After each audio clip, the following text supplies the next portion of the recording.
one of the big music festivals that's been happening here for the past couple of years is City Meltdown, and we are very lucky to have maybe one of the busiest guys in Moncton to take the time to sit down and talk with us. Xavier Leger, coordinator for the event. Thank you so much for coming in.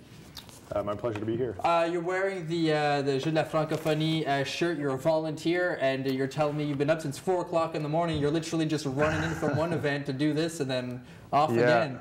Yeah, I'm in full volunteer gear here right now. So as you can tell, not really interview attire, but no time to stop and take a break in between working on different events. Oh, there you go. I would never take the title of busiest guy in Moncton because I work with a lot of people that are in event planning and doing all these things, and like there's some people that they just never seem to sleep. So yeah, so I at least get a couple hours. Oh, there you go. Well, I can bestow that title. Let them come after me. I don't care.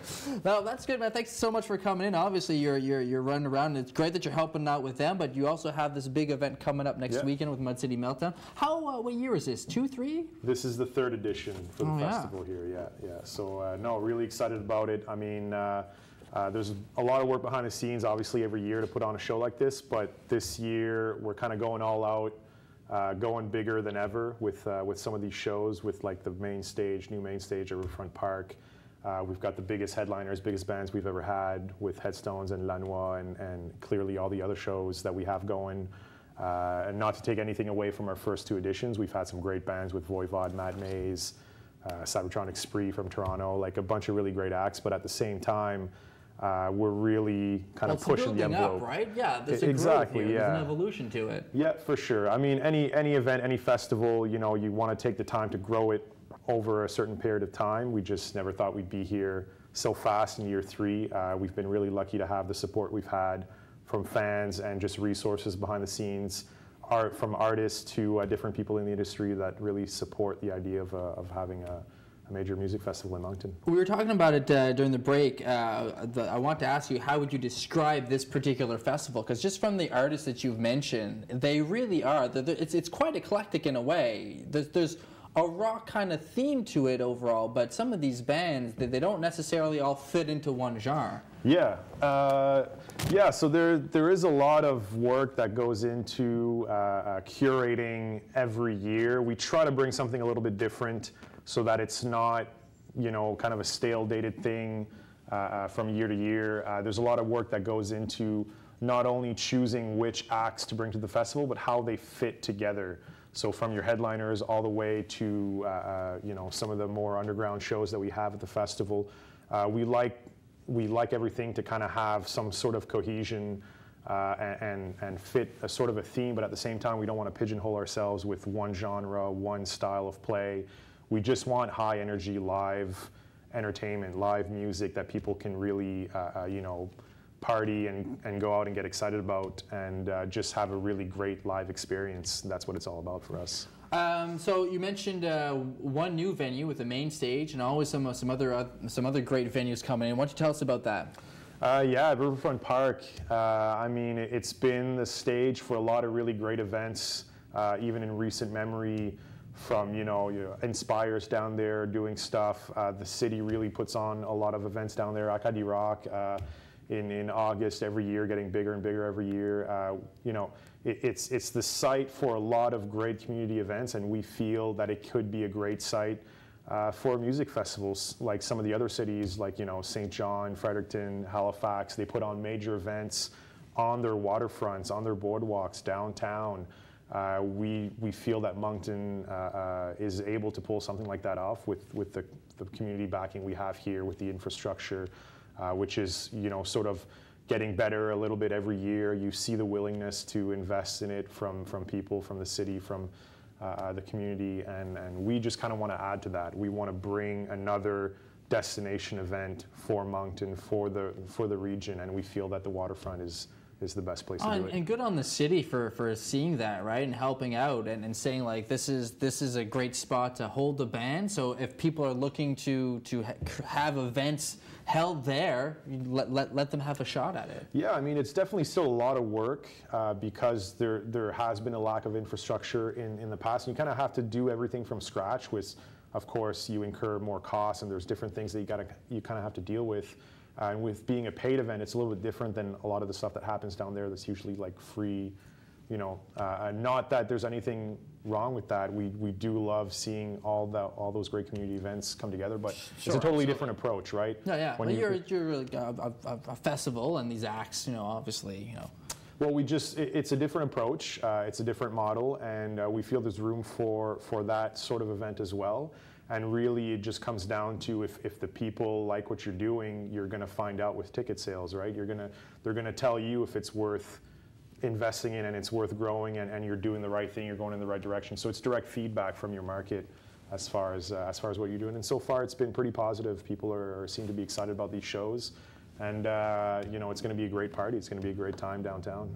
Daniel Lanois, when I saw that you guys were bringing him in, like that's not a typical, a typical artist that some people might not know who he is, but they know his music. They know his influence in the music. What was the idea behind getting him to come down? He's an artist that honestly we all respect and admire. Talking about the festival team, and every year we try to think of different artists that we can bring that's exciting to us, because first and foremost we're going to be putting a lot of time and effort into putting this on. We're trying to prove ourselves, to build on every year with the momentum of the year before, and with new fans and different people. So you really have to be excited about what you're showcasing, what you're featuring at your festival. And he's just one of those iconoclast artists, whether you know him as a producer with Joshua Tree and all the great albums he's done, or as an artist, which he's an amazing talent that's been to Moncton a few times. But when we started talking to his people, he was really excited immediately about the prospect of coming back here and playing a show, because he loves to come to the Maritimes, and I think that's a testament to the people here and the fans that we have out here. We've got some great music fans. They know what they like, and they love high quality acts such as Daniel Lanois. So, and I think it's also worth mentioning, like he's curating a unique show just for this. It's a one-off. He's coming down here. He's not touring at the moment. So he's putting on a show specially for us. And that's how much he cares about this amazing. Market. That's so huge. Like this could be one of his only dates this summer, kind of thing. Well, out here for sure. Yeah, in the Maritimes. He's not on a tour. He's not on a circuit. This is the only Maritime date that he has, and he's coming out here just for this show. And that's the power of this region, to attract high quality artists, and it's almost a respect from them for our fans, for the people out here, that they've shown love to him for so long. Now they're kind of returning the favor for us and saying, like, yeah, we'll come down here, we'll put on a special show for you guys. And that's, not everyone can say that. So. Yeah, for sure. Well, he's amazing, and I mean, like I said, if you just Google him and see all the stuff that he's worked on behind the scenes, the guy's touched some of the biggest songs, some of the biggest albums on the planet. Yeah, he's one of the biggest producers on the planet. Super respected in that aspect. And if you've ever had the chance of seeing his live show, you're in for a treat. Like, sonically, visually, everything about it is produced down to the T, and it's really something to behold. And if you haven't, well, you're in for a nice surprise for sure. And on the flip side of that, you've got hard rockers like the Headstones. You've also, I mean, I love the fact that I would call them headliners for sure. The Hey Babies are going to be playing. I mean, locally, amazing band. The lineup through and through is solid. Yeah, for sure. We try to have something a little bit different every night. Again, talking about the different themes that come up with different types of shows. But whatever show we're putting on, we want it to have something special, right? So whether you're talking about Hey Babies with Les Hôtels Hilaire in a church together on stage at the same time, again, they're putting on a unique concept show for the festival, for the fans out here, knowing that they've played here a lot and they wanted to do something different.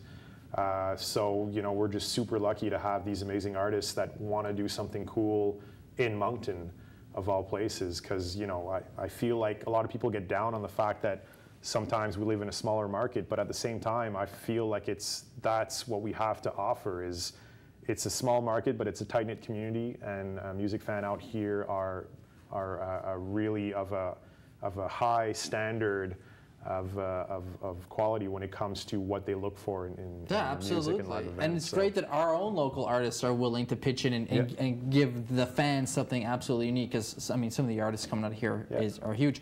We only have 30 seconds left. mudcitymeltdown.ca is the website.